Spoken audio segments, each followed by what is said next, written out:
Добрый день. Bonjour. Мы уже почти до половины добрались от первого тома. On est presque arrivé à la moitié du premier tome.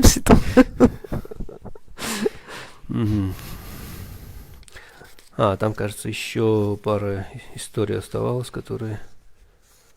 Il me semble qu'il restait encore quelques histoires. Да. О случившемся с Суварна Девой.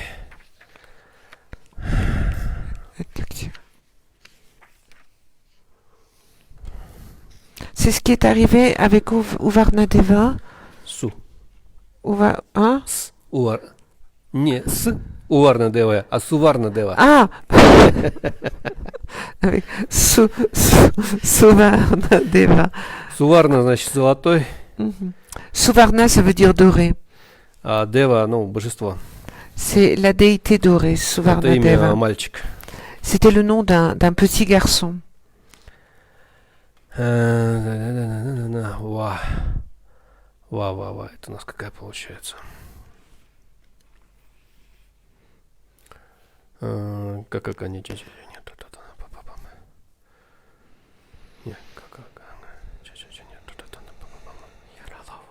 Это раз, два, три, четыре, пять, 20. 20-я, кажется, история получается. Donc c'est la 20e histoire. А в Сутре о мудрости и глупости такую речь я слышал. Однажды Бхагаван пребывал в саду Джетавани, в роще, подаренной или поднесенной ему Анатхапиндатой, и в это время в этой стране был некий домохозяин, весьма богатый, со множеством всяких богатств, и все его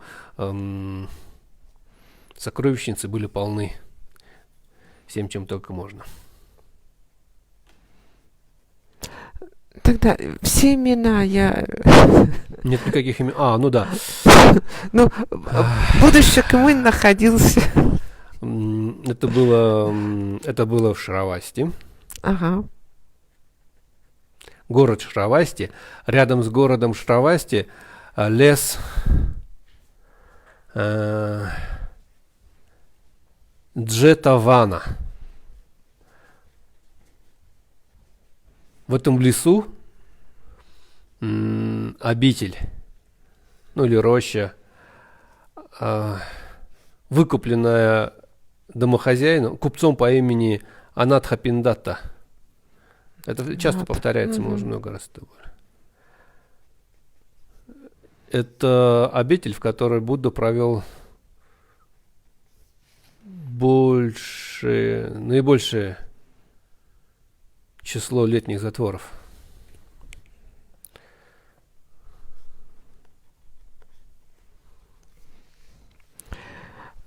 Donc, alors que le Bouddha Shakyamuni se trouvait dans la ville de Sravasti, et non loin de cette ville, il y avait un bois qui s'appelait Jetavan. Et le propriétaire de ce bois était un riche marchand qui s'appelait Ananda Kapindata. Et le Bouddha avait passé la majorité de ses retraites d'été dans ce bois qui appartenait à ce...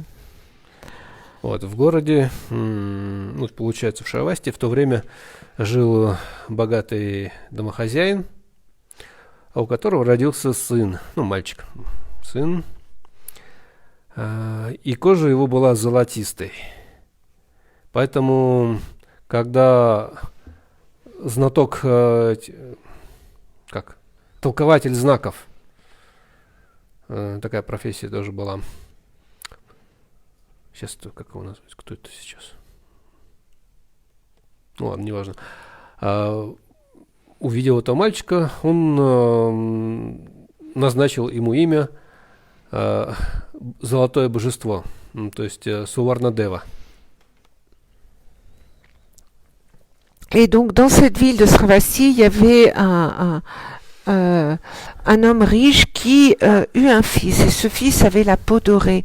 Et lorsque il y avait une telle profession à l'époque, c'était celui qui était en charge d'interpréter les signes. Lorsqu'il il vit cet enfant, il lui donna le nom de Suvarnadeva qui veut dire la déité dorée. И одновременно с рождением мальчика во дворе дома этого домохозяина появился сам собой небольшой колодец. Индийские колодцы они четырехугольные. Этот колодец был 8 на 8 локтей. И они как бы такие ступенчатые вниз. Ну, получается, и в глубину тоже 8 локтей. Et au même moment que naquit cet enfant, dans le jardin de cette riche personne, il y a un petit puits qui est apparu tout seul. Et les puits indiens, ils sont carrés. Donc, ils faisaient 8 coudes sur 8 coudes. Et en descendant, ils ont aussi cette forme en escalier. Donc, ça faisait, il y avait encore 8 coudes en profondeur.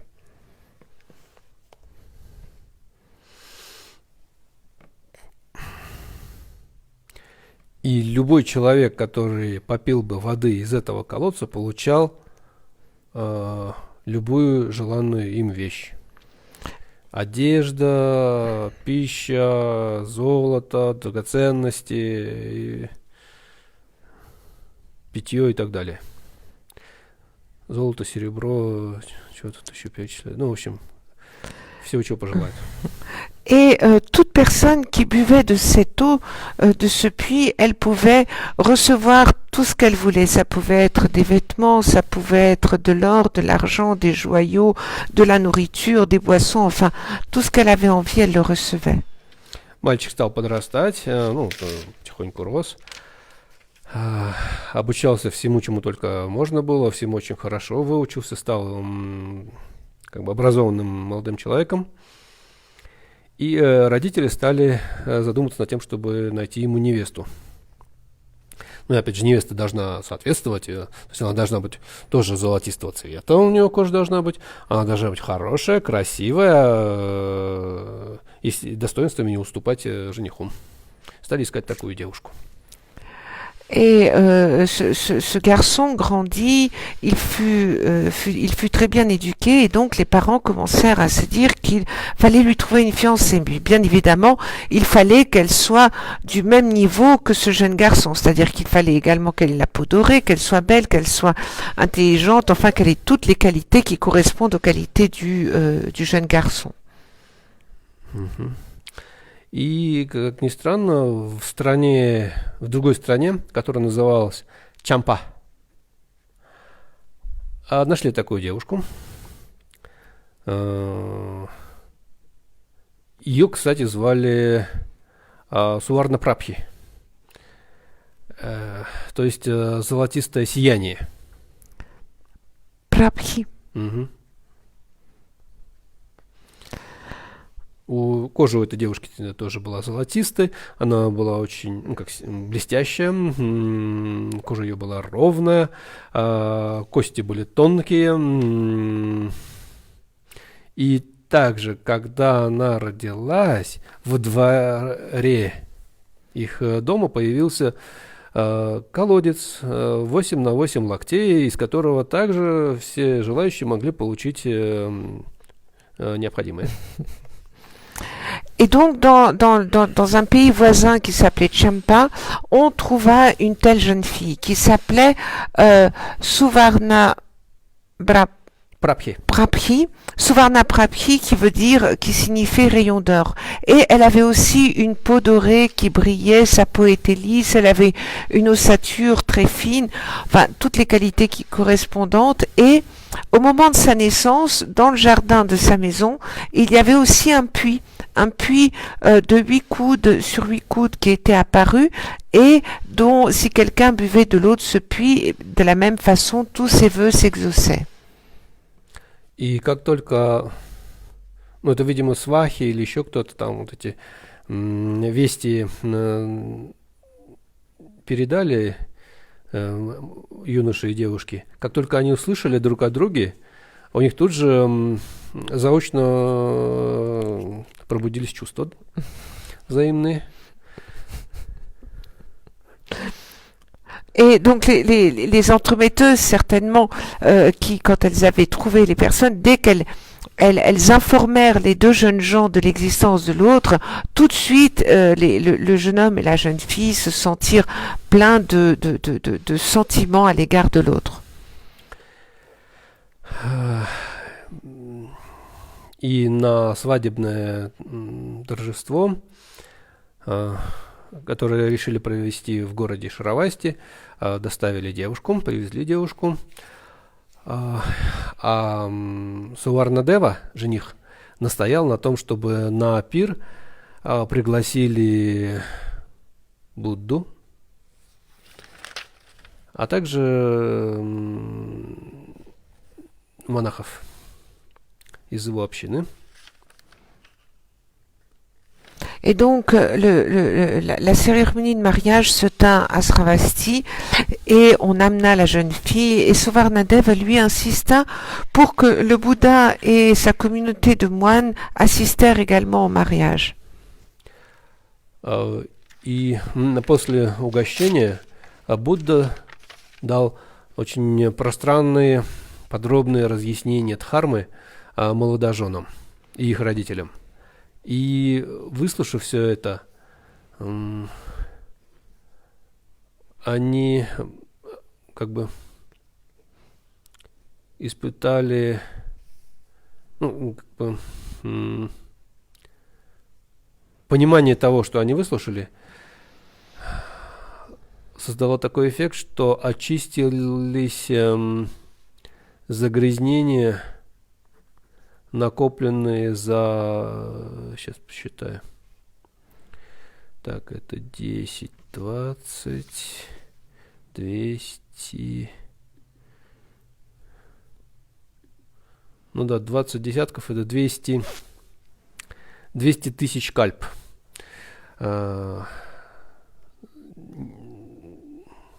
Злодеяния и недобродетели, накопленные в течение 200 тысяч кальп, очистились.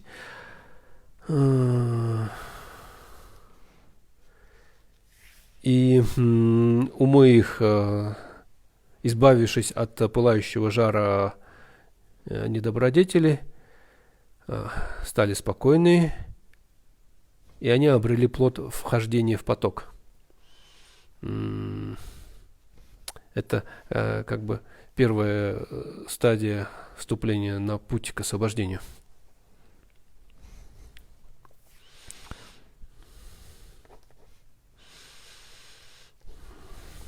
Это крутая стадия, сейчас таких людей почти нет.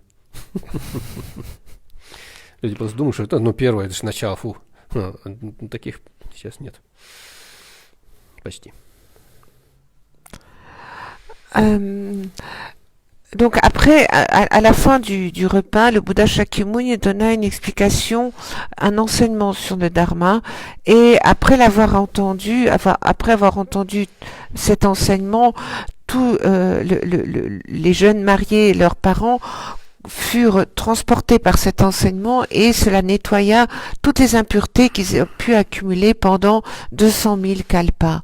Et cela leur permit tout à coup de se retrouver au premier stade de l'entrée sur la voie vers l'éveil. Donc on peut penser que ce premier stade c'est juste le début, mais aujourd'hui il y a très peu de telles personnes. После этого Будда вернулся к себе в обитель, а молодожены что-то подумали и обратились к родителям о том, что мы в монашество, можно пойдем. А родители тоже как бы это все слышали, поэтому они стали сопротивляться и отпустили их.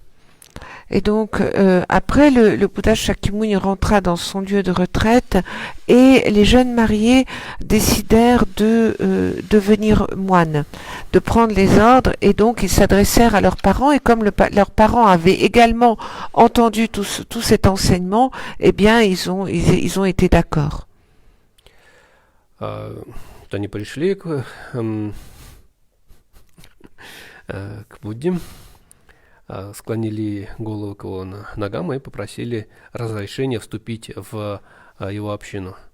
Будда согласился,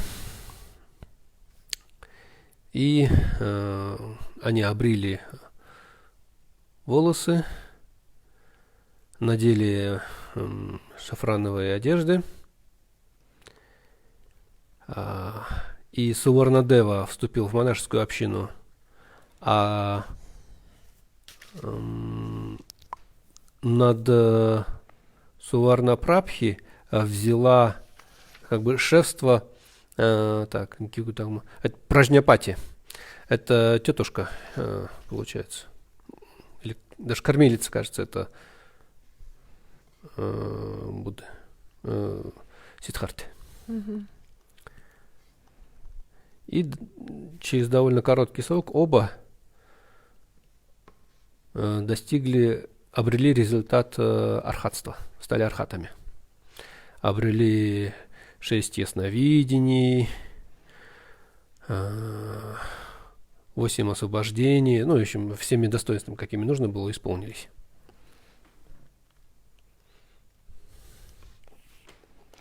Et donc les jeunes mariés vinrent voir le Bouddha Shakyamuni, ils lui demandèrent de les accepter dans sa communauté. Le Bouddha fut d'accord, donc ils se rasèrent, ils vêtirent les robes de safran, et Suvadartha, lui, il alla de son côté, et la jeune femme, Suvarnaprabhi, elle fut en fait prise sous son aile par Prajnapati, qui a été la nourrice de Siddhartha. Et donc ces deux jeunes personnes atteignirent très rapidement le niveau d'Arhat, et ils obtenirent toutes les qualités qui sont liées avec l'atteinte de ce niveau, à savoir les 6 dons de vision, les 8 libérations, etc. Ну и другие монахи стали испытывать какие-то сомнения, вопросы у них стали возникать, как так, мы тут сидим, то пыхтим, и выхлопа не шибко, а вот тут какие-то приходят и паровозом, локомотивом пролетают мимо, и раз, и уже в дамках. Поэтому собрали все эти, как бы, все сплетни, и Ананде. Так, мол, так, это иди выясняй. Ананда пошел к Будде. Mais alors les autres moines de la communauté commencèrent à se poser des questions. Qu'est-ce que c'est que cette histoire? Nous, on est là depuis longtemps, puis il y a rien qui se passe, puis il y en a 2 qui arrivent, et puis tout à coup, hop, c'est comme s'ils étaient sur une fusée, ils passent à toute vitesse, et ils atteignent de telles réalisations. Donc les moines s'adressèrent à Ananda et lui demandèrent d'aller poser la question au Bouddha.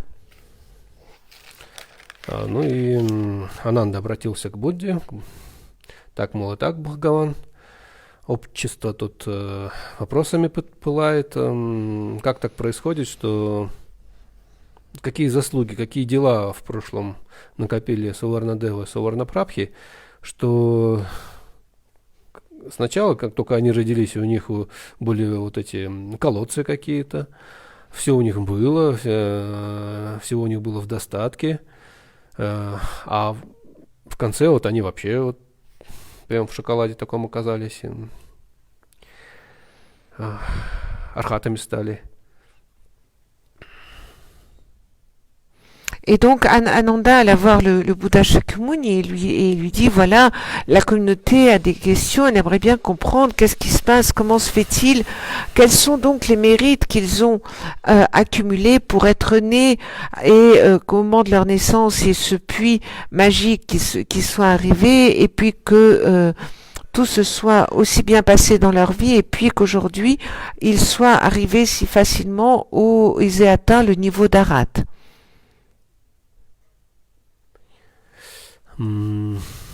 И Бхагаван сказал, что в прошлые стародавние времена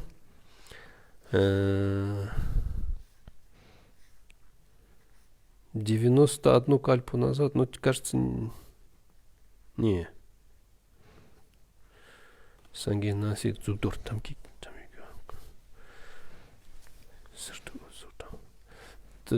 ну ладно. Как бы то ни было, в то время, когда в мир пришел Будда Випашьин, Как? Ви, Vi. Па, Mhm. Шьин, Будда Випашьин пришел и уже ушел в нирвану. Не, подожди. Ты тумба, шубикилонд.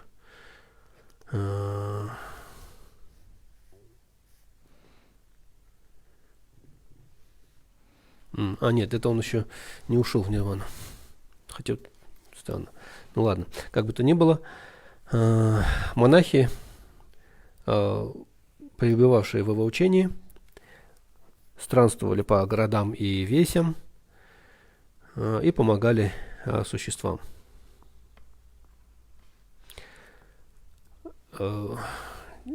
Люди, которые были побогаче, они подносили им одежды, пищу и так далее. И в это время жили в городке двое бедных, ну как двое, семья, в общем, муж и жена. Пока вы были их родители, они были богатыми, и, видимо, так ничему не научились. Когда родители ушли, те все проели и теперь бедствовали, в общем.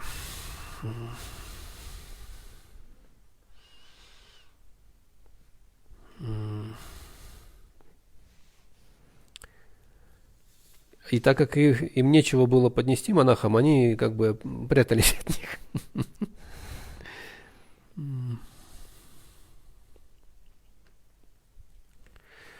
И поднести им было нечего, они спали на соломе.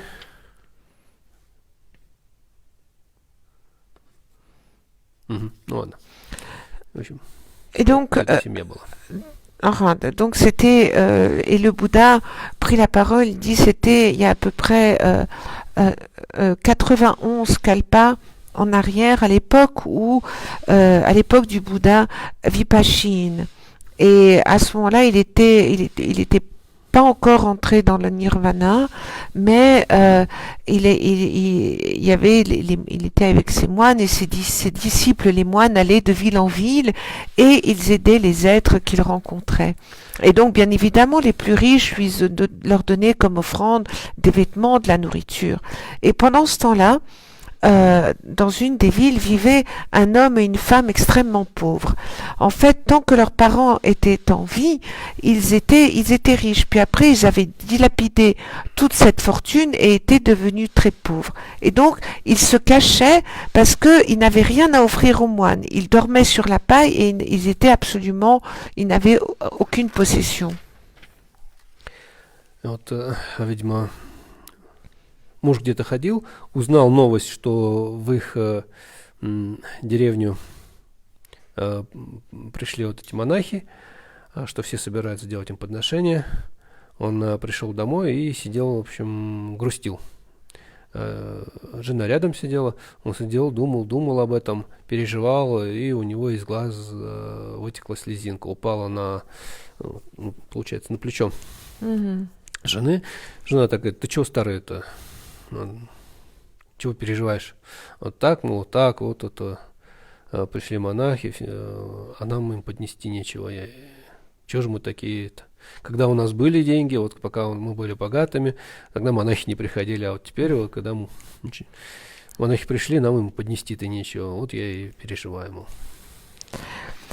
Et donc le mari apprit que les moines étaient arrivés, puis il revint à la maison, il était extrêmement triste parce qu'il n'avait rien à offrir aux moines alors que tout le monde allait leur faire des offrandes, et il se mit à pleurer. Et sa femme qui était à côté de lui, elle reçut une de ses larmes sur son épaule et elle lui dit: mais que se passe-t-il? Il lui dit: tu comprends, quand on avait de l'argent, il y a jamais des moines sont venus, alors que maintenant que les moines sont là, on n'a plus du tout d'argent, on ne peut rien leur offrir, et donc voilà, c'est pour ça que je suis triste. И если сейчас вот этой возможностью не воспользуемся, то в будущем что с нами будет? Все будет становиться только лишь хуже. Et puis il lui dit: tu comprends, si on n'utilise pas cette possibilité aujourd'hui, que va-t-il advenir de nous dans le futur? Ça, si on ne peut pas faire d'offrande, ça sera encore pire. А жена говорит: давай-ка поройся еще во всех наших синях, да, как там, закромах, может, чего найдешь. По сусекам поскреби, там чего там, когда колобка-то лепили. Et puis, donc la femme lui dit: écoute, cherche encore, peut-être quelque part, on va bien finir par trouver quelque chose. Il y a peut-être quelque chose qui est dans un coin. Может, там чего-то найдешь, и если найдешь чего-то, то вот это и поднесем. И действительно, пока муж на всякий случай стал рыться в кучке мусора и нашел там золотую монетку.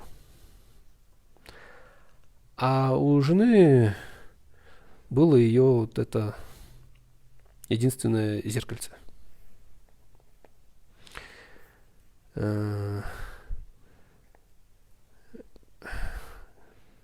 Выменили они не на эти, а вот на что-то другое, видимо, новый горшочек.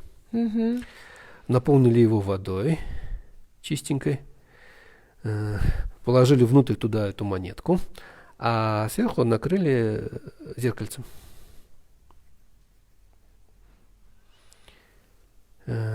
И в таком виде поднесли это монахам.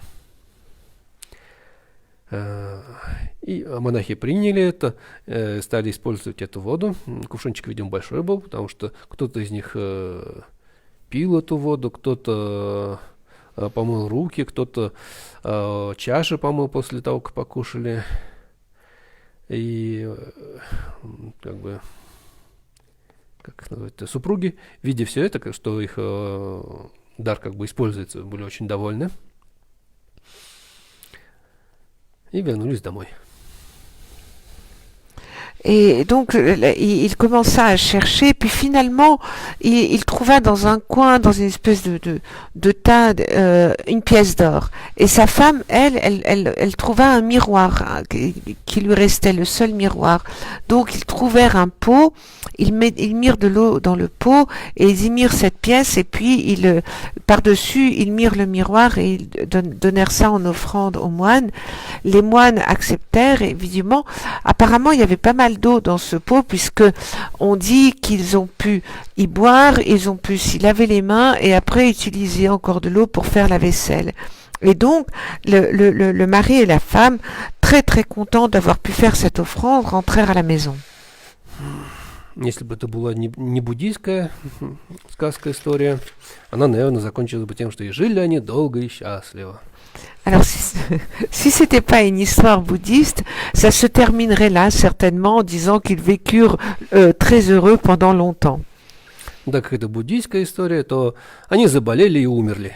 Mais comme c'est une histoire bouddhiste, ils sont tombés malades et ils sont morts.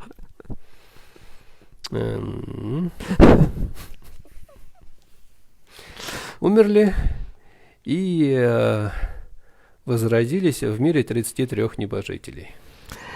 Ils moururent et ils prirent renaissance dans le monde des 33 déités.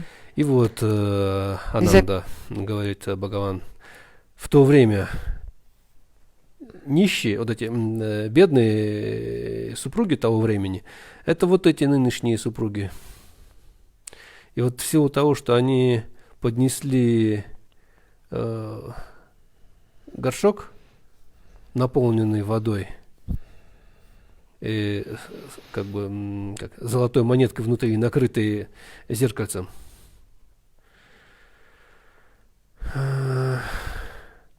Они во всех рождениях были красивы, и кожа их была всегда золотистого цвета. Они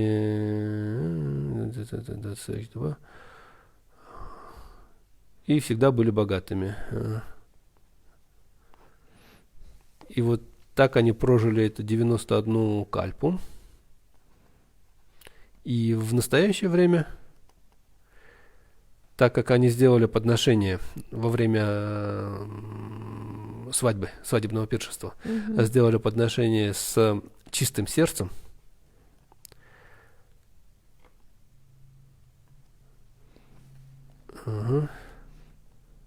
и в то время, опять же, то их подношение было искренним, чистосердечным. Сейчас они завершили свою сансару и стали архатами.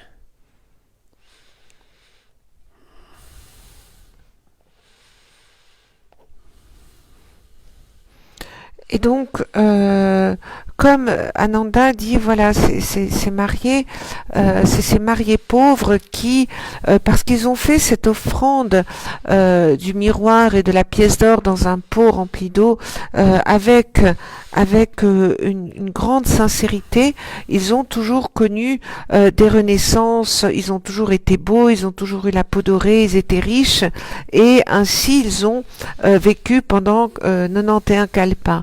Et après, comme la dernière fois, maintenant, ils ont fait cette offrande toujours avec ce cœur pur et très sincère pendant le mariage, eh bien, ils ont terminé leur cycle dans le samsara et ils ont atteint le niveau d'Arat.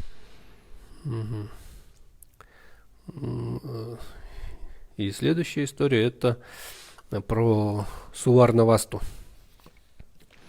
Et l'histoire suivante, c'est l'histoire de Suvarnavasta.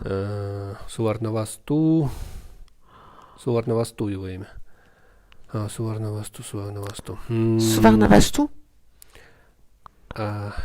Наверное, его имя можно перевести как «золотая кубышка». Кубышка. Типа вот куда монетки складываются. Такая деревянная штучка. Donc l'histoire suivante, c'est l'histoire de Suvarnavastu. On pourrait traduire son nom comme en fait les tubes, des tubes en bois dans lesquels on mettait les pièces en or. Опять же, Бхагаван пребывал в Шравасти, в лесу Джетавана, в роще, подаренной домохозяином Анатха Пиндатой. Анатха Пиндата. Как его зовут? Анатха Пиндата. Не Ананда. Нет, Анатха Пиндата. Анатха. Ага. Нет, скажи еще раз. Анатха Пиндата. Ага, сейчас. В прошлый раз ты просто Ананда Пи что-то там сказал. Donc, toujours, donc le Bouddha se trouvait dans la ville de Sravasti, dans le bois de Jetavana, qui avait été acheté par un marchand du nom de Anatra Pindata. 50 плюс 13. Чатак.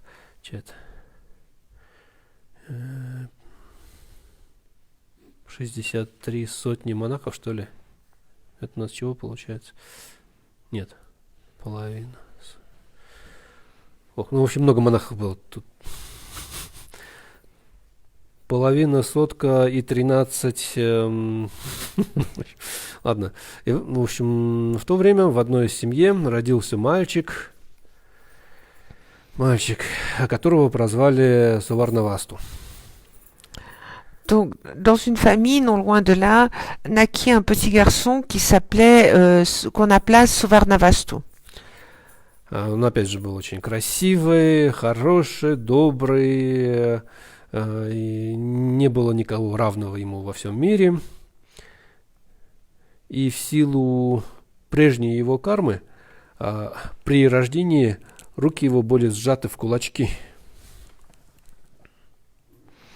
Et donc il était très beau, très gentil, très intelligent, mais comme résultat de karma antérieur, ses mains il avait les poings serrés. Родители, увидев это, подумали, что это, наверное, неблагой знак какой-то, и попытались разжать пальчики ему. Et les parents, voyant ses poings serrés, ils se dirent « Ouh là là, ça doit être un mauvais signe » et ils essayèrent de desserrer ses poings. Ну, пальчики ему не сломали. А когда все-таки разжали его кулачки, оказалось, что у него в ладошках 2 монетки.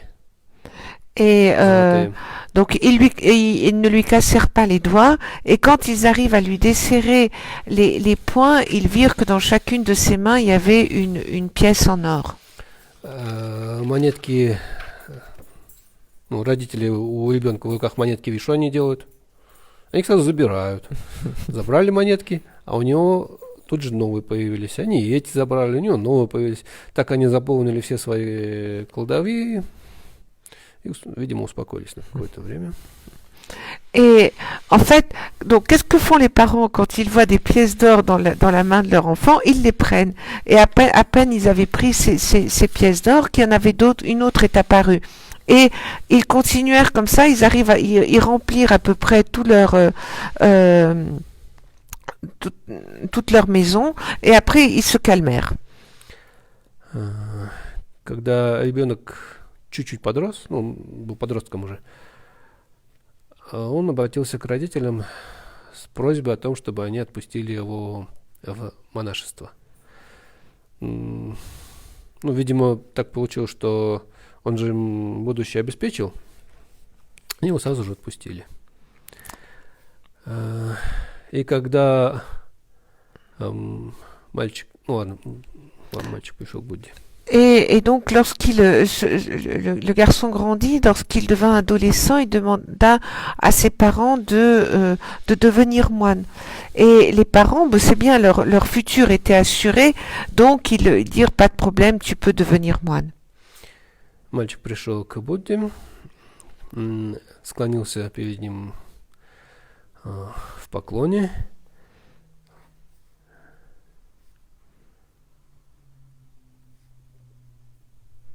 И сказал: «О Бхагаван, в силу твоего милосердия ко мне, позволь мне стать монахом, разреши мне это». И Бхагаван сказал: «Юноша Суварнавасту, я разрешаю тебе стать монахом». И, получив такое разрешение, Суварнавасту сбрил волосы, надел монашеские одеяния и стал, это получается, он послушником стал, шраманом, шаманерой имеется в виду. И позже, когда он достиг нужного возраста, монахами можно становиться только лишь при достижении 21 года. Вот. А послушником можно становиться с того возраста, когда можешь прогнать ворону. Вот. Ну, ворону он, видимо, уже мог прогнать, если уж дошел до Будды. А вот потом, когда он уже дорос до 21 года, он стал монахом и решил провести, сделать подношение монахам, выразить почтение, что ли, получается, общине. Для этого он сделал простирание перед каждым из монахов, и перед каждым из этих монахов осталось по 2 золотых монетки.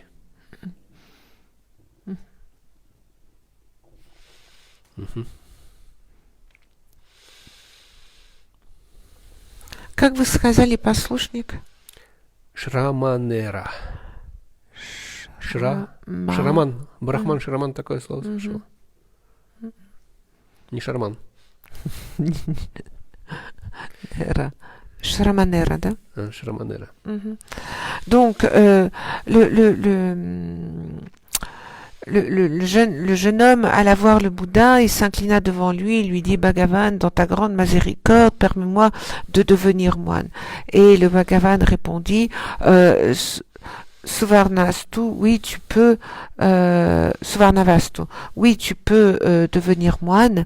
Et donc il se rasa, il revêtit la robe de moine et il devint auditeur, shramanera. Donc parce qu'en fait on ne peut devenir moine qu'à l'âge de 21 ans. Et avant, on peut en fait devenir moine à partir du moment où on est capable de chasser un corbeau. Donc visiblement, il était à même de le faire. Donc il devint, lorsqu'il eut 21 ans, il décida de faire une offrande à tous les moines de la communauté et donc il fit une prosternation devant chaque moine et en fait il laissa 2 pièces d'or à chaque moine. Мгм. Ну и естественно, что Ананда сразу же задался вопросами, которые и озвучил Бхагавану. Ну, как так получается, что с самого рождения этот мальчик так транжирит деньги, а они у него никак не кончаются? Et donc Ananda, bien sûr, est allé voir le Bouddha pour lui poser des questions. Mais qu'est-ce qui se passe? Qu'est-ce que c'est que ce jeune garçon qui, depuis sa naissance, dépense de l'argent et c'est un puits sans fond puisqu'il l'argent ne se termine jamais. Что он такого сделал в прошлом? Какие заслуги у него, чтобы получить такие плоды? Quel mérite et qu'a-t-il fait dans le passé pour recevoir de tels fruits? На что Бхагаван ответил: я тебе это все разъясню, но ты должен это все запомнить. Et donc, на что Ананда сказал: так и буду слушать внимательно. Le Bhagavan dit, Ananda, je vais t'expliquer ce qui s'est passé, mais tu dois t'en souvenir. Et Ananda dit, oui, je m'en souviendrai. И Бхагаван рассказывает. В прошлые стародавние времена, 91 кальпу назад, а тогда же тоже он говорит, что 91 кальпа. И здесь тоже получается. Там это был Будда Випашьин, а здесь Будда Канакамуни. Но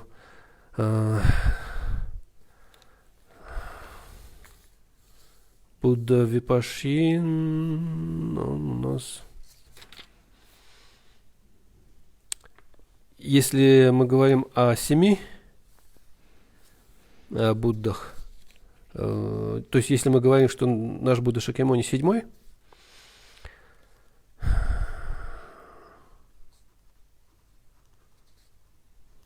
то Випашьин 1. А Будда Канакамуни, он получается 5. Вот, а это было во времена Будды Канакамуни. Ну, между ними должно, да, как-то не могли они в одну кальпу. Как бы то ни было, во времена Будды Канакамуни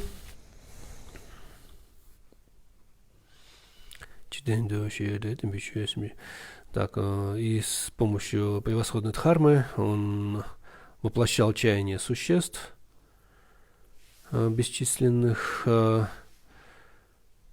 и Будда вместе со своей общиной шествовали по разным деревням, селениям. Ну и все, кто обладал каким-то имуществом, почитали их пищей и всевозможными дарами.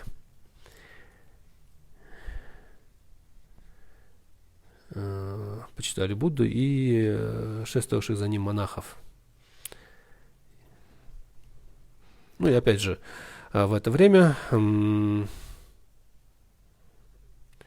в одном из селений жил мужчина, у которого не было ничего. Он жил тем, что ходил по окрестным,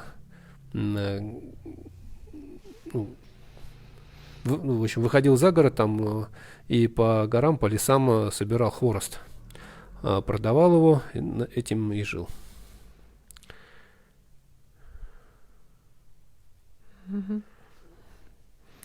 Et donc, de nouveau, donc le Bouddha raconta, c'était il y a 91 kalpas en arrière. Et là, la Matengon dit, mais donc dans le récit, on dit que c'est à l'époque du Bouddha Kanaka Muni, alors que le précédent, on était aussi à 91 kalpas en arrière, mais c'était le Bouddha Vipashin. Et en fait, le Bouddha Shakyamuni est le 7e Bouddha, Vipashin le 1er et Kanaka Muni le 5e. Donc il y a peut-être un petit... mais toujours est-il que cette histoire-là se passait à l'époque du Bouddha Kanaka Muni, donc le 5e, et il était connu pour ses nombreux miracles, et il allait avec sa communauté de moines de ville en ville. On lui faisait des offrandes, de différents dons et puis de la nourriture. Et pendant ce temps-là, dans une des villes, il y avait un homme qui n'avait absolument rien et qui allait dans les bois chercher, ramasser des branches que après il vendait pour survivre. И вот как-то собрав этот хворост, продав его и получив за все это дело 2 медные монетки, этот мужчина шел домой, и ему повстречалась процессия, в главе которой шел Будда, процессия монахов, в главе которых шел Будда. Они направлялись во дворец к местному Радже, который пригласил их на угощение. Но, видимо, сборщик хвороста с утра сходил днем, потому что должен, видимо, встретил их. И увидев их, он так как бы испытал такой восторг, что отдал все, что у него было, то есть вот эти 2 медные монетки. И Будда как бы с удовольствием принял его дар, подношение. Et donc un jour, cet homme avait ramassé des branches qu'il avait pu vendre, et certainement il était allé le matin, puis il rentrait chez lui avec 2 pièces de cuivre qu'il avait réussi, donc c'était son gain de la journée, et il rencontra une grande procession avec le Bouddha et tous les moines qui allaient à un repas invité par le Raja local. Et donc cet homme était tellement content de voir le Bouddha qu'il lui donna de manière spontanée tout ce qu'il possédait, c'est-à-dire ces 2 pièces de cuivre, et le Bouddha les accepta très content. И вот благодаря тому, что он тогда сделал такое подношение, все это время этот человек рождался, где бы он ни рождался, с кем бы он ни был, у него всегда на руках были 2 золотые монеты, и его благосостояние никогда не заканчивалось. Et depuis lors, cet homme, quelle que soit sa renaissance, eh bien, il avait toujours 2 pièces d'or dans la main, qu'il soit, et il avait toujours le signe, et il n'a jamais connu le besoin. И вот бедняк того времени, ныне это как его, Суарнавасту. И хотя он уже обрел плод архатства, но также все еще вызревают плоды его благосостояния и в будущем, как бы. То есть то ли жизнь у него еще будет очень долгая, то ли еще как-то. Et bien que donc ce Suvarnavastu, bien que dans cette vie-ci dont on parle, il ait atteint le niveau d'Arat, il avait encore des fruits de mérite accumulés qui étaient en train, qui allaient encore se développer. Donc certainement qu'il aurait une vie très longue. Ну вот вроде бы на этом закончили все истории, которые тут упоминались. Et donc là, nous avons terminé toutes les histoires auxquelles on faisait référence dans le Lamrim. Итак, еще 4 основных пункта описания того, что такое карма. То есть непреложность закона кармы, То есть то, что никогда не перепутывается черное и белое, то есть из добра возникает только лишь добро, из зла только зло, никогда невозможно это изменить. Второй пункт – это огромное разрастание плодов деяний, то есть малое дело может принести огромные плоды, не нужно пренебрегать малыми делами. Третье – это невозможность встречи с плодами несодеянного, то есть все радости и невзгоды, с которыми мы сталкиваемся, это плоды наших собственных деяний. Никто за нас эти причины не создавал, никто не виноват ни в нашем страдании, ни, опять же, в нашем счастье, так сказать. И, опять же, невозможность пропажи содеянного, четвертое. То есть, как бы давно мы не совершили какие-то действия, срока давности они не имеют, в отличие от человеческих законов, юридических, уголовных или криминальных.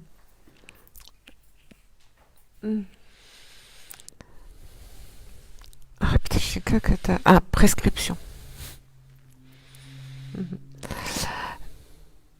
Donc, peut-être avant que l'on reprenne, on va rappeler quand même les 4 points tirés de la réflexion générale sur le karma. C'est que premièrement, le karma est certain, c'est-à-dire que de bonnes actions naîtront de bonnes actions et de mauvaises actions naîtront de mauvais résultats. Après, le deuxième point est que le karma s'accroît. Donc, une action infime peut donner un très grand résultat. Le troisième point est qu'on ne rencontre pas le résultat d'une action non accomplie, c'est-à-dire que tout ce à quoi on peut être confronté, que ce soit en bien ou en mal, tout cela est le fruit de nos actions et on ne peut accuser personne, on ne peut tenir personne responsable à part nous-mêmes pour les choses auxquelles nous sommes confrontés. Et le quatrième point, c'est qu'une action accomplie ne disparaît pas. C'est-à-dire que une action, tôt ou tard, elle portera ses fruits. C'est pas comme dans nos lois, il n'y a pas prescription. La loi du karma ne connaît pas de prescription. А теперь размышление, анализ. Et donc, здесь две части. Большая, заглавная. Это указание, что такое 10 путей кармы – это основное. И Б – систематика деяний и плодов. Как они, собственно, связаны. Et là, on reprend dans le texte. Donc, maintenant, on passe au deuxième point, qui est réflexion-analyse. Et il y a 2 parties. Grand A, enseignement sur le fait que les 10 voies karmiques, c'est ce qu'il y a de plus important. Et deuxièmement, système des actions et des fruits. Comment est-ce que ce système fonctionne ?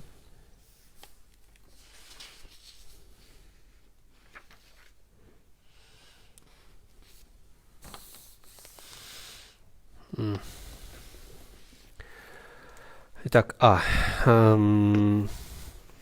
тут подразумевается, что предыдущий материал был усвоен, и тут говорится, что тот, кто теперь узнал о непреложном различии причин различных следствий счастья и страдания, об огромном разрастании плодов, то есть тот, кто понял, что карма определена, из зла только зло, из добра только добро, и никогда это не меняется местами, об огромном разрастании плодов, то есть второй пункт, о невозможности изведать плоды несодеянного, третий, и чтобы содеянное, о невозможности того, чтобы содеянное пропало. 4.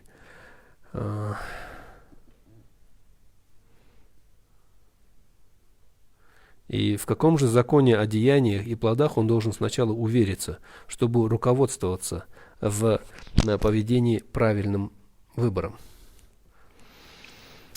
Donc là, si l'on part, avant d'entrer dans le texte, si l'on part du principe qu'on a assimilé les 4 points précédents, donc il est dit dans le texte, ceux qui désormais connaissent la différence immuable entre les différentes conséquences du bonheur et du malheur.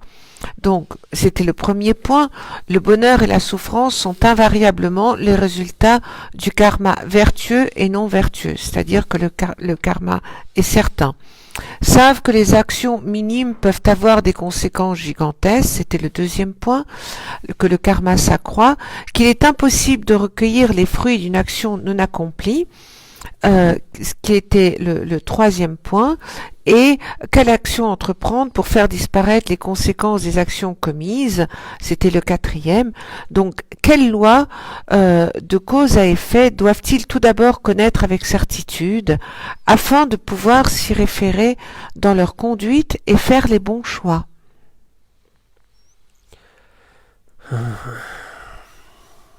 Так, общеизвестно, что дверей хороших и плохих деяний 3. То есть тело, речь и ум. И хотя все благие и неблагие деяния 3 дверей не умещаются в 10 путей кармы, но победоносный Будда, составив свод основных добрых и неблагих деяний и грубейших проступков, говорил о 10 дурных путях кармы. И видя, что самые значительные принципы отказа от них тоже сводятся к 10, о 10 добрых путях кармы. Donc, on reprend dans le texte. Il est universellement connu qu'il y a 3 portes pour les actions positives ou négatives.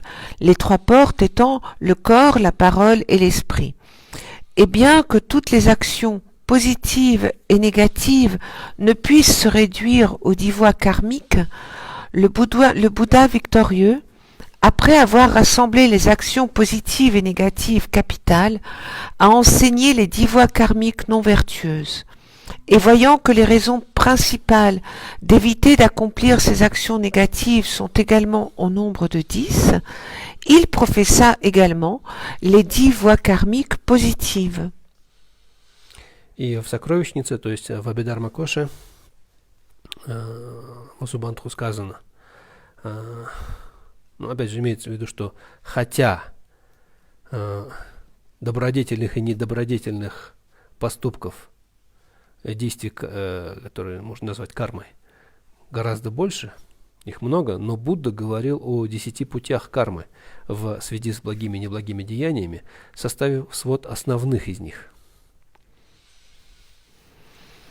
Et donc dans le trésor de la connaissance ou Abhidharma Ghosha, il est dit, alors évidemment on sait qu'il y a beaucoup plus d'actions vertueuses ou non vertueuses, mais que le Bouddha a sélectionné les plus évidentes et a déclaré que les voies karmiques vertueuses et non vertueuses étaient au nombre de 10.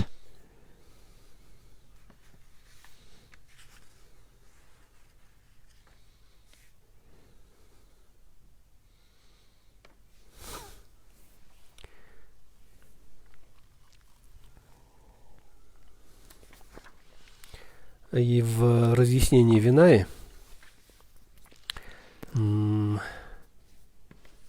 там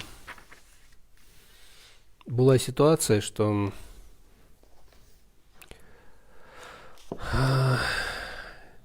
индуистские проповедники говорили, что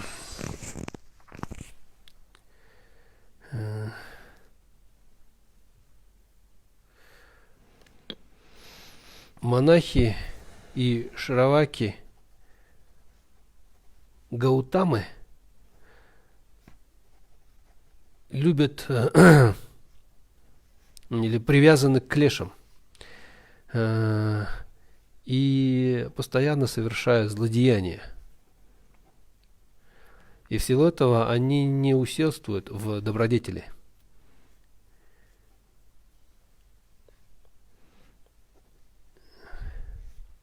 Как бы в ответ на это Будда провозгласил такие слова. Вот то, что в тексте. Кто речь контролирует, ум твердо держит в узде, поступков телесных совсем неблагих не совершает, тот кармы канала все три прочищает вполне и достигает стези, заповеданной мудрыми. Et alors, à l'époque, les prêcheurs hindous disaient que les moines et les Shravaki de Gautama, ils aiment les kleshas ou les éléments perturbateurs et ils font le mal. Et donc, ils ne font pas de bienfaits. Et le Bouddha lui répondit, et c'est ce qu'on trouve dans cet extrait du sutra explicatif de la discipline, surveille tes paroles et contrôle ton esprit. N'accomplis pas de non-vertu avec le corps. Si tu purifies ces trois voies karmiques, tu atteindras la voie enseignée par le sage.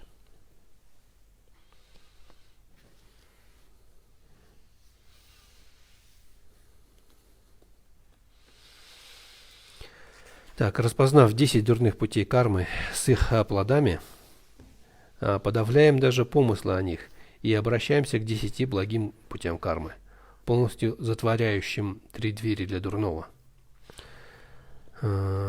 Вот необходимая основа осуществления всех 3 колесниц и 2 целей, то есть благого рождения и достижения или освобождения и от сансары, из сансары.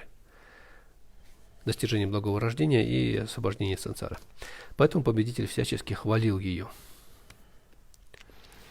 Donc on reprend dans le texte, ayant distingué les 10 voies karmiques non vertueuses et leurs fruits, on apprend à réprimer ne serait-ce qu'une intention dans ces voies, et l'on se tourne vers les 10 voies karmiques vertueuses. Après avoir complètement bloqué l'accès aux 3 portes menant aux non vertueux. Voilà le fondement, la base indispensable pour la réalisation des 3 véhicules et les 2 objectifs des 3 véhicules et des 2 objectifs de l'être humain, à savoir une bonne renaissance et le bonheur véritable en réussissant à sortir du samsara. Et c'est pour ça que le vainqueur les louait beaucoup. То есть имеется в виду, что если человек хорошо знает, как работает карма, что такое вот эти 10 недобродетелей, как образуются 10 благих поступков, то нет необходимости в каком-то внешнем контроле, в дополнительном каком-то размышлении. Человек естественным образом не только избегает совершения этих 10 недобродетелей, но и в целом полностью как бы переформатирует уже свое жизненное кредо. Для него естественной потребностью становится совершение добрых поступков и избегание недобродетелей. Не просто на словах, не пытаться изображать из себя как бы добренького, хорошего, беленького, а быть таким.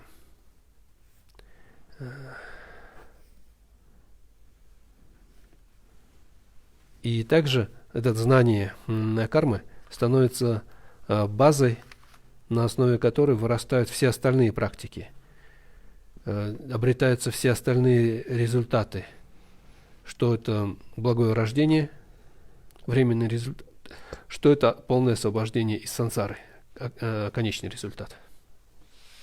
Поэтому Будда так много внимания уделял разъяснению кармы.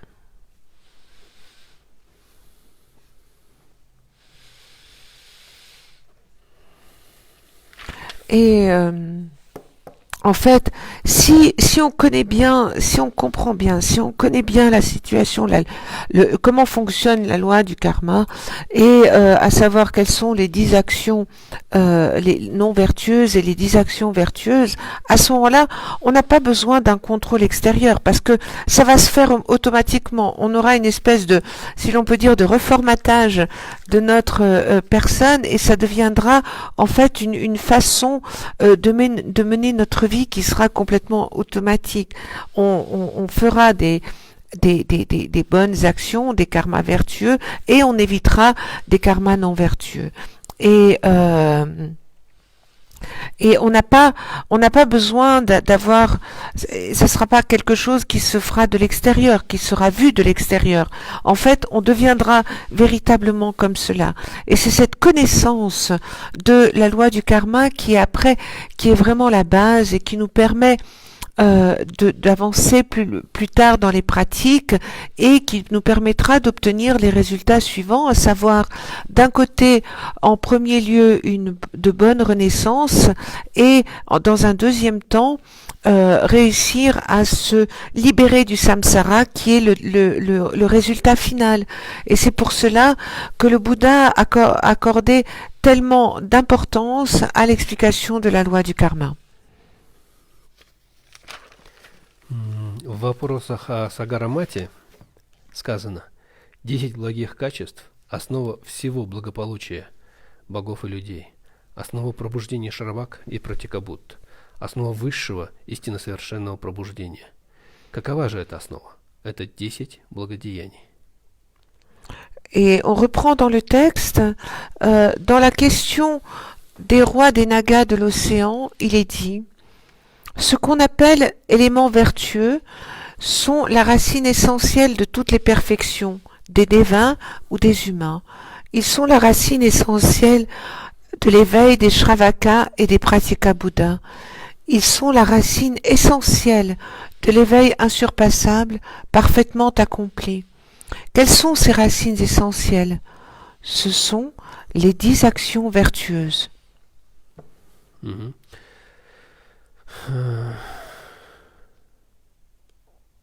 И далее. О, владыка Наг, ведь, например, все деревни, городки, города, провинции, государства, царские дворцы, все травы, кустарники, лекарства, деревья, все хозяйственные дела, все запасы семян, все дающие урожай поля, распаханные, бороненные и плодоносящие, находящиеся на земле, находятся на земле. Их основа – земля. О, владыка Наг, также и эти 10 благих путей кармы, основа рождения человеком и Богом, достижение плодов учащихся и неучащихся шараманов, пробуждение пратикабут, всех благих бодисаттв, всех деяний бодисаттв и всех качеств Будды. Et plus loin, toujours dans le même texte, ô Seigneur des Nagas, tous les villages, villes, provinces, pays et palais royaux, tous les buissons, herbes médicinales et arbres, toutes les entreprises mondaines, toutes les graines et la croissance de toutes les récoltes, le labourage, le herçage et la production, toutes ces choses reposent sur la terre, et la terre est leur fondement. De même, ô Seigneur des Nagas, les 10 voies karmiques vertueuses sont le fondement d'une naissance en tant que déva ou être humain, de l'obtention du fruit de la vie spirituelle, le stade d'apprenti ou celui au-delà de l'apprentissage, Shramana, de l'éveil d'un pratika Bouddha, des activités de Bodhisattva. Elles sont le fondement de toutes les qualités d'un Bouddha. Угу. Поэтому в сутре 10 уровней и в восхвалении нравственности отказа от 10 неблагих деяний и во вхождении в соединность вкратце сказано. Поэтому в сутре 10 и восхваляется нравственность отказа от 10 неблагих деяний. И во вхождении в соединность вкратце сказано: помимо нравственности нет других причин у подлинного блага и высокого рождения. Их нет и у простых людей, и у рожденных речью. Рожденной речью это слушатели, то есть шараваки. и лично пробужденных, то есть это Будда-носороги или Патика Будды, или бодисаттв.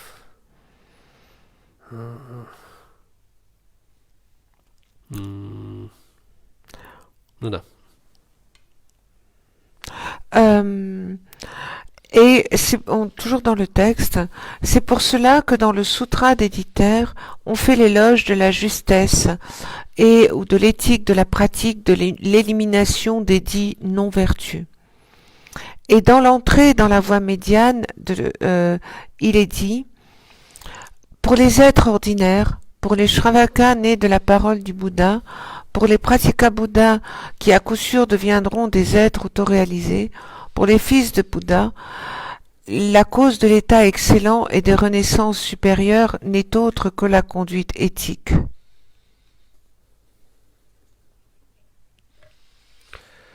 Если не берегут себя от омрачений,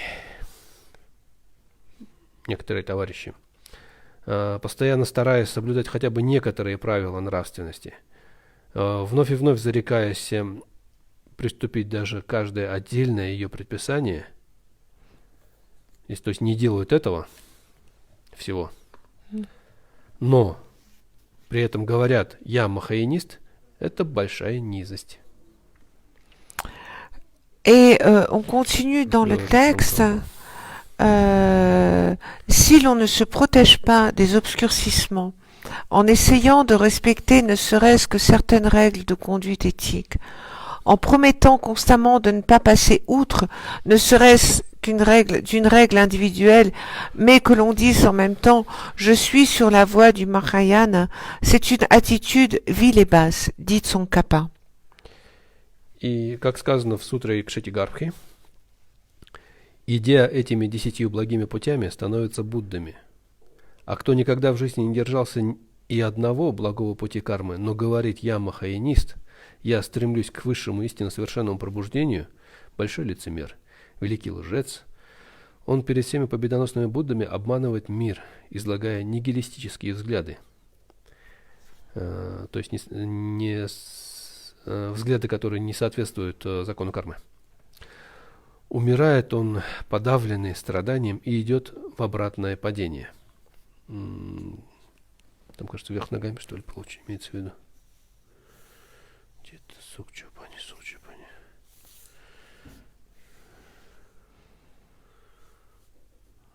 Лубр чипати, моншин души бедурин лубр. Лубр тумор. Ну да. Опрокидывается, получается, ну, навзничь как бы падает, типа, вверх тормашками в ад. Обратное падение всегда следует понимать как синоним дурной участи.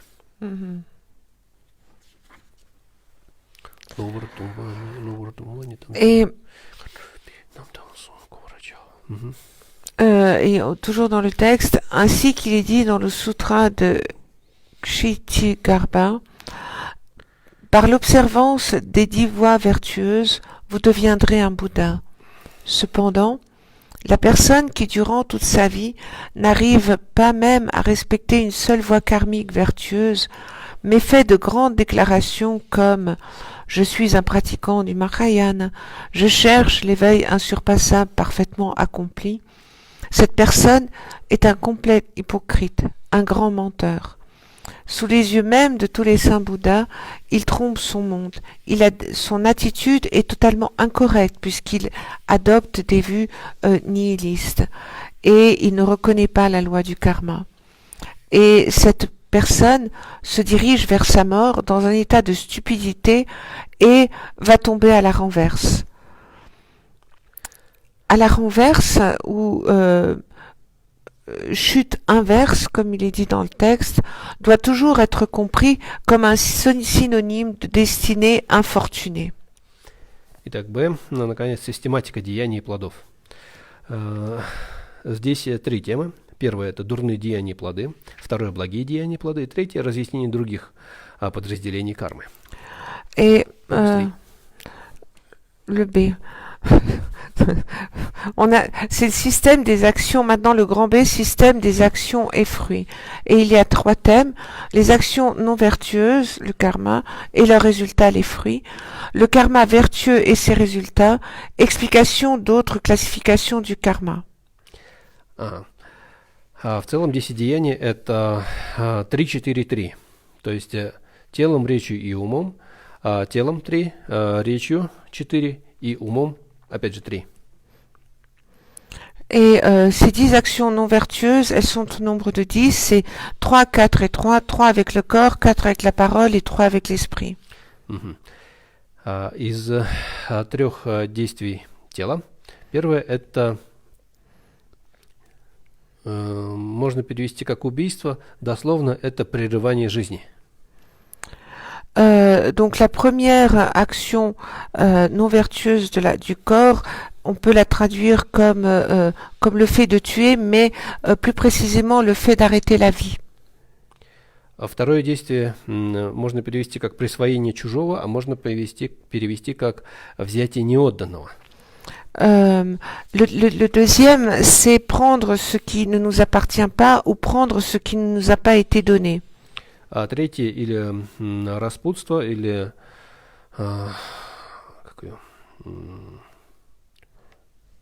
прелюбодеяние, либо же обычно просто половая распущенность, да, тоже переводят. Le troisième, c'est l'inconduite sexuelle. Так, всего, так, по тексту сначала. Первое, дурные деяния, плоды. Здесь 3 раздела. Дурные пути кармы. И Б, насколько они тяжкие. И В, это указание их плодов. Donc, dans le premier point, les actions non vertueuses et leurs résultats, il y a 3 parties. Petit a, les voies karmiques non vertueuses. Petit b, leur degré de gravité. Et petit c, l'indication de leurs fruits et de leurs résultats. Дурные пути кармы. Первое, это вот, собственно, теперь подробный анализ и разбор того, что такое убиение, прерывание жизни. Et donc maintenant, on va passer aux voies karmiques non vertueuses et on va voir comment par le fait d'ôter la vie, d'arrêter la vie ou de tuer, comment est-ce que ça se décompose. Хотя в собрании установленного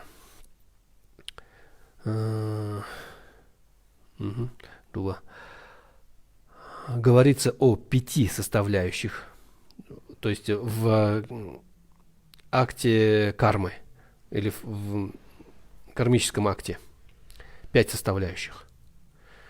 5 составляющих действия, из чего действие состоит. То есть это объект, представление, помысел, омрачение и завершение. Но 3 средние, то есть помысел, омрачение и завершение, можно свести к помыслу. И в плюс оставшимся, то есть у нас 3 стало. Мы оставили первое, второе, третье, четвертое объединили в один, добавляем сюда исполнение, собственно, осуществление действия.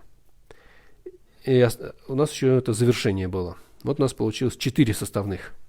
Получается 4. Основа, помысел, исполнение и завершение.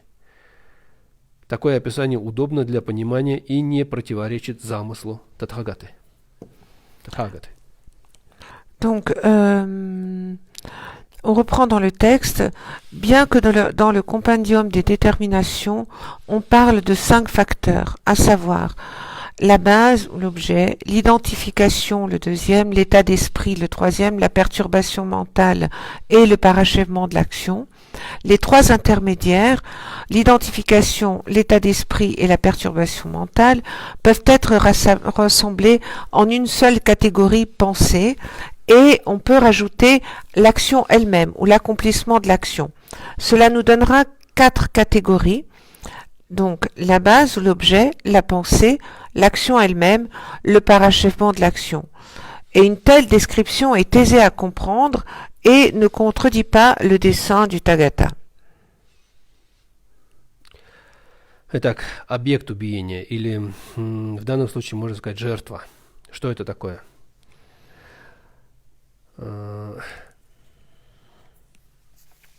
хотя в Винае сказано, что,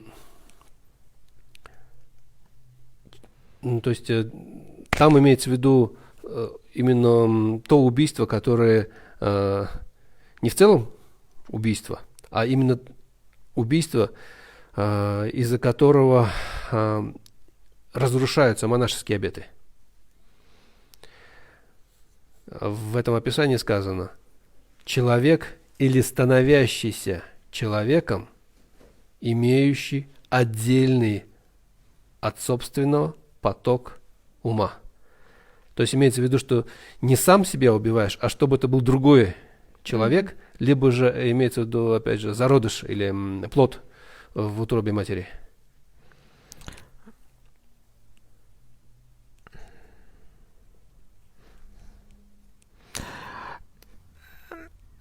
В Винае. Ага, то, что... Дополнение к этому. В Винае говорится, что жертвой может быть либо человек, либо то существо, которое становится человеком, но условие отдельный, обладающий отдельным от твоего потока ума, от собственного потока ума.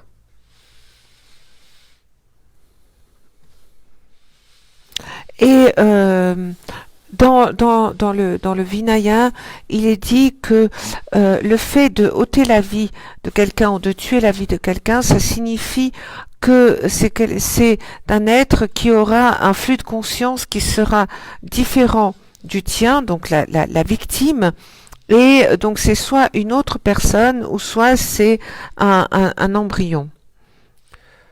А здесь говорится, что это должно быть существо, наделенное жизнью, то есть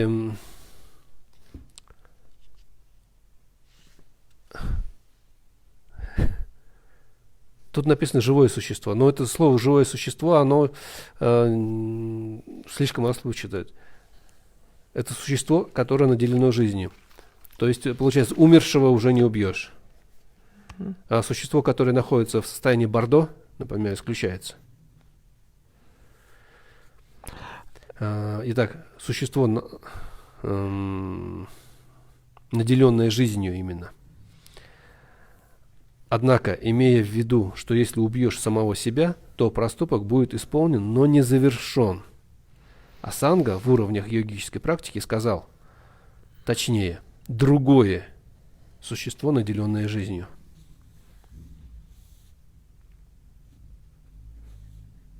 А нет, тут даже другой живой, тут сказано.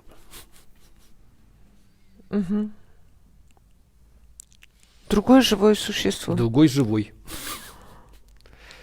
Très bien, ok.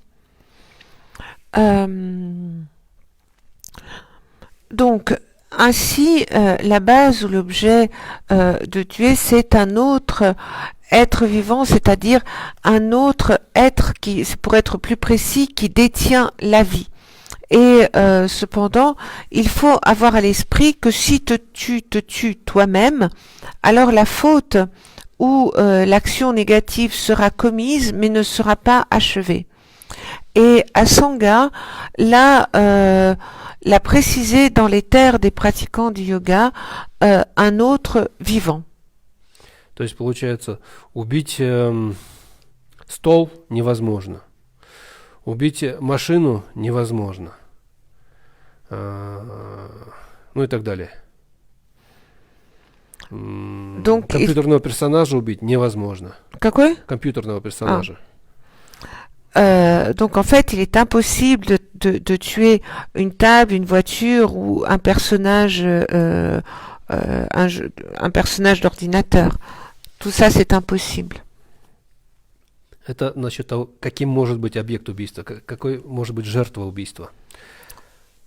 Donc, et tout ça pour expliquer quelle peut être la base ou l'objet de tuer, la victime de ce fait d'ôter la vie. Растения обладают жизнью, но они при этом не являются существами. Donc, les plantes, les plantes sont sont vivantes, mais ne sont pas des êtres vivants.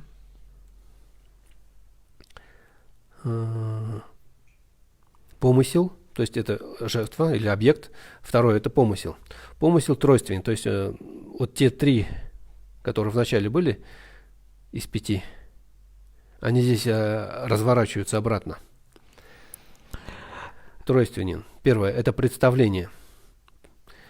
Представление может быть 4 видов. Представление об объекте, то есть существе, как о существе, то есть о живом как о живом, или как о несуществе. Представление о несуществе как о несуществе и как о живом существе. Первое и третье представление безошибочное, а второе и четвертое ошибочное. То есть если мы считаем стол живым существом, это ошибочное. Если мы считаем стол, точнее, не считаем его живым существом, это безошибочное. Если мы считаем человека живым, это безошибочно. Если мы считаем его не живым существом, это ошибочное.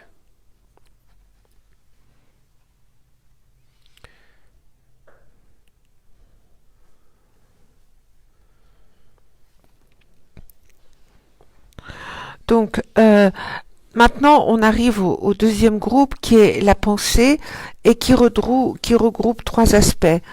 Le premier, l'identification est de 4 types. Donc, il y a la perception de l'objet.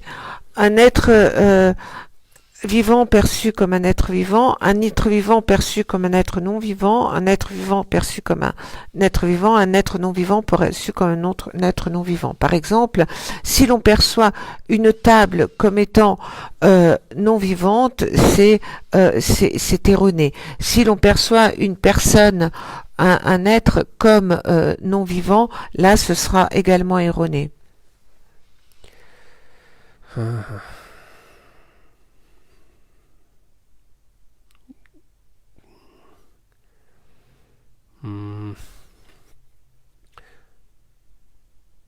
То есть при наличии ошибочного представления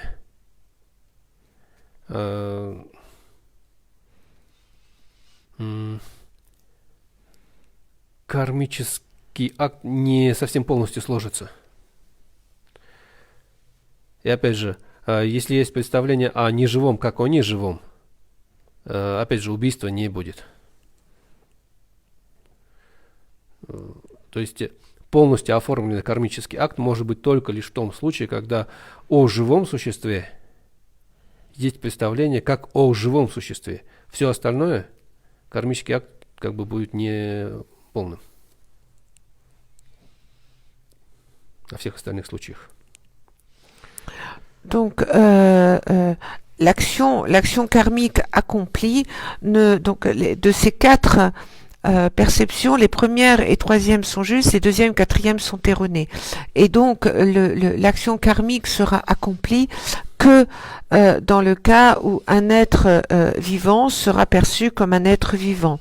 En effet, un être non vivant perçu comme un être non vivant, là, il n'y aura pas d'action karmique possible, puisqu'il est impossible de commettre l'action. При этом, если начинаешь исполнение убийства с конкретным намерением, например, убью только Девадатту, но по ошибке убиваешь Яджнядатту, то это не самый настоящий проступок убиения. Для такого требуется безошибочное представление. Et dans le texte, de plus, si l'on commence l'action de tuer avec une intention concrète, par exemple, je vais tuer Devadatta, mais que l'on tue par exemple Yanjijadatta, ce n'est pas l'action non vertueuse complète de tuer. Pour qu'elle le soit, il faut avoir identifié de manière certaine l'objet. Если же во время исполнения имеешь не конкретное намерение, а лишь общее намерение «убью всякого, кто попадется», то безошибочное представление не требуется. Et si pendant l'action elle-même, on est porté par une intention générale, qui serait la suivante: je tue chaque être qui me tombe sous la main, dans ce cas-là, il n'y a pas besoin d'avoir une identification certaine. Знайте, что это правило действительно и для остальных 9 проступков. Et sachez que cette règle s'applique également aux 9 autres actions non vertueuses. Омрачение. Какой-нибудь из 3 ядов. Donc, après, le deuxième, la perturbation mentale, c'est un des 3 poisons. То есть здесь может быть и ненависть, и страсть, страстная привязанность, и глупость, или незнание. Et ça peut être aussi bien l'attachement que la passion, ou bien la haine, ou bien l'ignorance, la bêtise. Например, когда думают, что благодаря убийству кого-то мы накапливаем заслуги и в силу этого будем долго жить, это относится к глупости. Такая мотивация, как бы, яд. Из ядов это глупость. Et par exemple, si on se dit, voilà, si on tue quelqu'un, on va vivre longtemps et on va accumuler plein de mérites, là, la motivation, ça sera la bêtise. Иногда невнимательно читавшие люди говорят, что, в таком случае, если ошибочно представлять неживое как живое и убить его, либо же живого считать неживым и совершить убийство, то вот это тоже же будет яд омрачения, то есть омрачение, глупость же, неправильное представление. Но если живое считается неживым, то значит и у убивавшего нет мысли убивать, потому что он же не считает его живым. То есть, да, действие убийства есть, но вот это полный акт не завершается. А как бы убивать неживое вообще невозможно.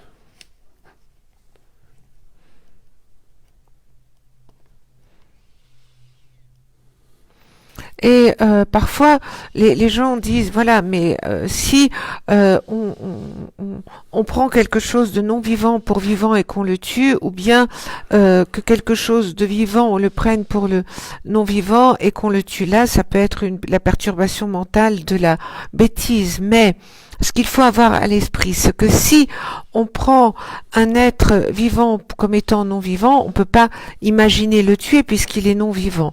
Et donc, dans ce cas-là, l'acte ne sera pas complet. Et d'un autre côté, il n'est pas possible de tuer quelque chose de non-vivant puisqu'il est non-vivant.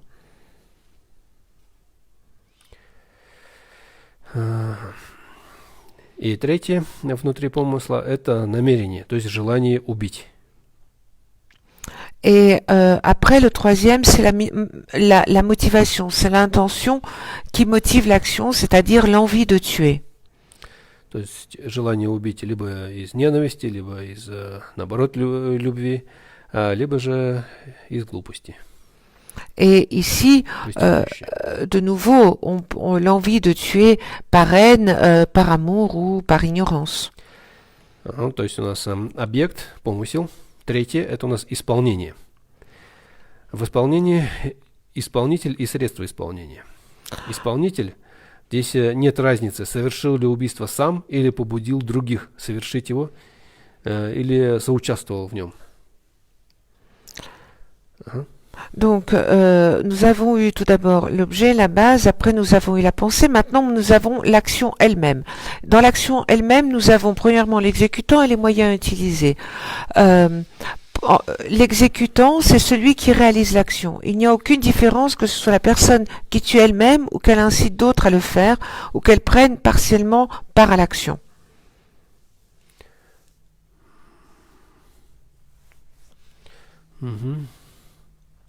То есть либо сам если совершаешь убийство, либо же выступаешь как заказчик, это не снимает с тебя. Собственно, ты являешься этим убийцей все равно, либо же соучаствуешь в этом убийстве. Et donc, Исполнителем будешь все равно. et donc ici, soit que l'on fasse soi-même, qu'on soit soi-même l'auteur du crime, soit qu'on le commandite, ou bien qu'on soit complice, ça, c'est la même chose. И второе средство исполнения, оно уже может быть всякое. Оружие, яд, заклинание и так далее. Le deuxième point, les moyens utilisés, ça peut être tout moyen, ça peut être des armes, recours au poison, mauvais sort, etc. Возможно, травля в интернете, когда человека доводит до самоубийства, в какой-то мере тоже может являться средством. Там, скорее всего, не будет полного, опять же, акта убийства, но что-то тоже есть. Et par exemple, si l'on prend quelque chose d'actuel aujourd'hui, si on fait référence au harcèlement sur Internet qui peut amener jusqu'au suicide, là, l'acte ne sera pas total, mais il y aura eu, l'intention sera là. Но, опять же, если это умышленное действие для того, чтобы довести человека до смерти, то, естественно, что и это полный акт будет. Et par contre, si ce harcèlement est fait en ayant pour but d'amener la personne à se suicider, alors là, l'action sera complète. И завершающая мысль – это смерть вследствие исполнения. Завершение – это смерть вследствие исполнения. Смерть другого существа моментальная или отсроченная. Et maintenant, le quatrième point, c'est le parachèvement de l'action. C'est la mort de l'autre être, conséquence de l'action, qu'elle soit instantanée ou qu'elle arrive ultérieurement. И в сокровищнице, то есть Дharma Коши,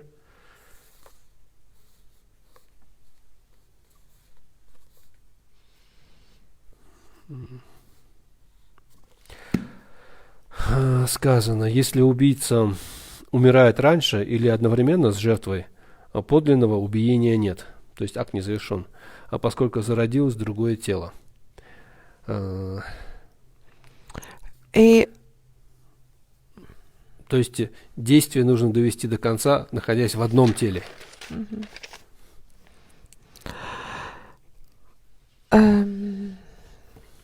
Donc de plus, il est dit dans le trésor de connaissances, si l'agent meurt avant ou en même temps que la victime, il n'y a pas de voie karmique réelle parce que l'agent est né dans un autre corps. C'est-à-dire que, en fait, ça signifie que l'action d'ôter la vie, elle doit se faire tant que la personne qui en est l'auteur se trouve dans la même enveloppe charnelle. И это подобно вышесказанному. Имеется в виду слова Асанги. Точнее, как бы имея в виду, что если убьешь самого себя, то проступок будет исполнен, но не завершен. Et c'est la même chose. Слова Асанги, это слова Цункапы. En fait, c'est les paroles de Tsongkhapa qui dit, et c'est la même chose que ce qui a été dit plus haut, c'est-à-dire lorsque on citait Asanga qui disait que si l'on tue que si l'on se tue soi-même, alors l'action négative sera commise mais pas achevée. Так, ну, на убийстве пока и остановимся. Donc, on va s'arrêter sur l'action, le fait de tuer aujourd'hui.